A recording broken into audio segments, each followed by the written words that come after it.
بسم اللہ الرحمن الرحیم۔ السلام علیکم۔ آج کی ویڈیو کا ٹاپک قوم عاد کے متعلق ہے۔ قوم عاد مقام احقاف میں رہتی تھی۔ ان کے مورث اعلیٰ کا نام عاد بن اوس بن ارم بن سام بن نوح ہے۔ پوری قوم کے لوگ ان کو مورث اعلیٰ عاد کے نام سے پکارنے لگے۔ یہ لوگ بت پرست اور بہت بد اعمال اور بد کردار تھے۔ اللہ تعالیٰ نے اپنے پیغمبر حضرت ہود علیہ السلام کو ان لوگوں کی ہدایت کے لیے بھیجا، مگر اس قوم نے اپنے تکبر اور سرکشی کی وجہ سے حضرت ہود علیہ السلام کو جھٹلا دیا اور اپنے کفر پر اڑے رہے۔ حضرت ہود علیہ السلام بار بار ان سرکشوں کو عذاب الہی سے ڈراتے رہے، مگر اس شریر قوم نے نہایت ہی بے باکی اور گستاخی کے ساتھ اپنے نبی سے یہ کہہ دیا کہ اجئتنا لنعبد اللہ وحدہ ونذر ما کان یعبد آباؤنا فأتنا بما تعدنا ان کنت من الصادقین۔ کیا تم ہمارے پاس اس لیے آئے ہو کہ ہم ایک اللہ کو پوجیں اور جو ہمارے باپ دادا پوجتے تھے انہیں چھوڑ دیں؟ تو لاؤ جس کا ہمیں وعدہ دے رہے ہو اگر سچے ہو۔ آخر عذاب الہی کی جھلکیاں شروع ہو گئی۔ 3 سال تک بارش ہی نہیں ہوئی اور ہر طرف قحط اور خشک سالی کا دورہ ہو گیا، یہاں تک کہ لوگ اناج کے دانے دانے کو ترس گئے۔ اس زمانے کا یہ دستور تھا کہ جب کوئی بلا اور مصیبت آتی تھی تو لوگ مکہ معظمہ جا کر خانہ کعبہ میں دعائیں مانگتے تھے تو بلائیں ٹل جاتی تھی۔ چنانچہ ایک جماعت مکہ معظمہ گئی۔ اس جماعت میں مرثد بن سعد نامی ایک شخص بھی تھا جو مومن تھا، مگر اپنے ایمان کو قوم سے چھپائے ہوئے تھا۔ جب ان لوگوں نے کعبہ معظمہ میں دعا مانگنا شروع کی تو مرثد بن سعد کا ایمانی جذبہ بیدار ہو گیا اور اس نے تڑپ کر کہا، اے میری قوم، تم لوگ لاکھ دعائیں مانگو مگر خدا کی قسم اس وقت تک پانی نہیں برسے گا جب تک تم اپنے نبی حضرت ہود علیہ السلام پر ایمان نہ لاؤ گے۔ حضرت مرثد بن سعد نے جب اپنا ایمان ظاہر کر دیا تو قوم عاد کے شریروں نے ان کو مار پیٹ کر الگ کر دیا اور دعائیں مانگنے لگے۔ اس وقت اللہ تعالی نے 3 بدلیاں بھیجی، ایک سفید، ایک سرخ اور ایک سیاہ، اور آسمان سے ایک آواز آئی کہ اے قوم عاد، تم لوگ اپنی قوم کے لیے ان 3 بدلیوں میں سے ایک بدلی کو پسند کر لو۔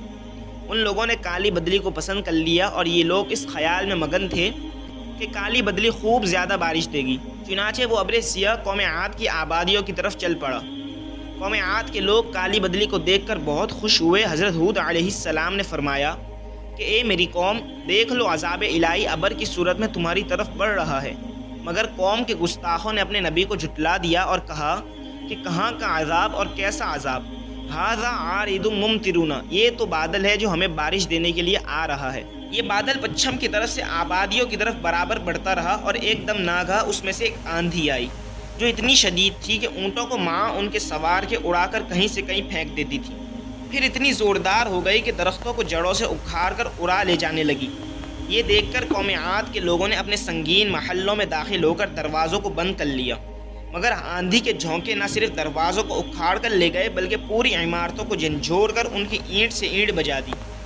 7 رات اور 8 دن مسلسل یہ آندھی چلتی رہی، یہاں تک کہ قوم عاد کا ایک آدمی مر کر فنا ہو گیا اور اس قوم کا ایک بچہ بھی باقی نہ رہا۔ جب آندھی ختم ہوئی تو اس قوم کی لاشیں زمین پر اس طرح پڑی ہوئی تھی جس طرح کھجوروں کے درخت اکھڑ کر زمین پر پڑے ہوئے ہو۔ چنانچہ ارشاد ربانی ہے، وَأَمَّا عَادٌ فَأُهْلِكُوا بِرِيحٍ صَرْصَرٍ عَاتِيَةٍ سخرها عليهم 7 ليال و8 أيام حسوما فترى القوم فيها سرعا أنهم أعجاز نخل خاوية فهل ترى لهم من باقية۔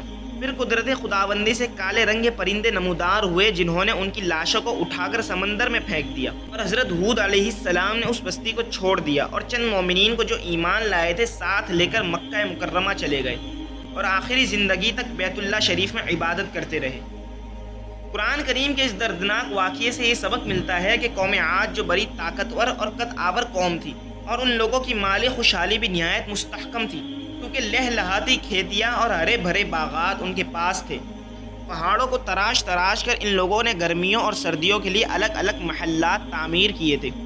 ان لوگوں کو اپنی کثرت اور طاقت پر بڑا اعتماد، اپنے تمول اور سامان عیش و عشرت پر بڑا ناز تھا، مگر کفر اور بدعمالیوں اور بدکاریوں کی نحوست نے ان لوگوں کو قہر الہی کے عذاب میں اس طرح گرفتار کر دیا کہ آندھی کے جھونکوں اور جھٹکوں نے ان کی پوری آبادی کو جھنجھوڑ کر چکنا چور کر دیا اور اس پوری قوم کے وجود کو صفحہ ہستی سے اس طرح مٹا دیا کہ ان کی قبروں کا کہیں بھی نشان باقی نہ رہا۔ تو پھر بھلا ہم لوگوں جیسی کمزور قوموں کا کیا ٹھکانہ ہے کہ عذاب الہی کے جھٹکوں کی تاب لا سکے۔ اس لیے جن لوگوں کو اپنی اور اپنی نسلوں کی خیریت و بقا منظور ہے، انہیں لازم ہے کہ وہ اللہ اور رسول صلی اللہ تعالی علیہ وسلم کی نافرمانیوں اور بدعمالیوں سے ہمیشہ بچتے رہے، اپنی کوشش اور طاقت بھر اعمال صالح اور نیکیاں کرتے رہے، ورنہ قرآن مجید کی آیتیں ہمیں جھنجھوڑ کر یہ سبق دے رہی ہے کہ نیکی کی تاثیر آبادی اور بدی کی تاثیر بربادی ہے۔